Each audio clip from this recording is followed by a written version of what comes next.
non, c'est le stop jour 167. Premier réveil dans la vallée de Hunza, au nord du Pakistan. Bon, aujourd'hui on découvre le village de Aliabad. On va découvrir un petit peu le quotidien de ces gens montagnards.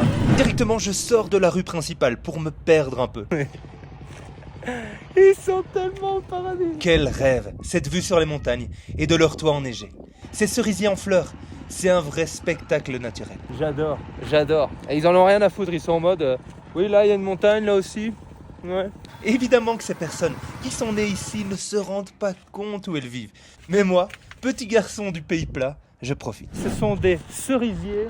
On a des abricotiers, on dirait que c'est l'endroit parfait pour que les fruits poussent. Les montagnes aussi, ça pousse bien ici. Je continue mon chemin et je tombe sur des gamins. Je suis avec des enfants là dans le village.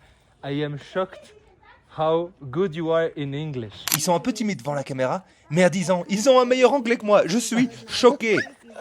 From that time, now we are speaking English and we are so active and confident. Wow! Wow! So nice. Je discute longuement avec eux. La directrice de leur école finit par arriver et ils m'invitent. On prend le thé. Ici, ils trempent carrément un bloc de sel dedans. Elle me parle de la vision de la femme au village, qui est censée être européenne, selon le reste du Pakistan, mais c'est pas du tout le cas. Elle ne veut d'ailleurs pas qu'on voit son visage, peur d'avoir des problèmes, parce qu'elle m'a invité prendre le thé. On repart de cette petite famille. Tug of war, des mecs qui se la mettent. Yes, ils m'ont parlé d'un sport très commun dans la vallée de Hunza, Tug of War. C'est l'événement à ne pas louper ici. Je m'attendais pas à ça. Je pense que ça va partir en couille. Ça vient carrément d'avoir une autorisation média là. C'est ça qu'on veut. Il y a un concert, il y a tellement de monde que certains sont sur les toits. Une hymne en respect du sport. Et même un parapentiste qui atterrit dans les arbres. Qu'est-ce qu'il a branlé?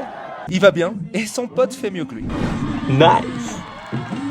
Les jeteurs à domicile amènent la corde et les jeux s'enlancent. Je m'attendais à ce que ça parte direct, mais ça se joue sur la durée. Il y a des moments choisis pour forcer. L'objectif, c'est de tirer toute l'équipe adverse de ton côté. Mais où est-ce qu'on est là? Mais où est-ce qu'on est? C'est énorme. Qu'est-ce que je suis en train de vivre encore? Malheureusement, les locaux perdent. Ça pousse, mais les locaux sont en train de perdre, les gars. Ils célèbrent les bâtards, ils sont contents. L'événement se termine.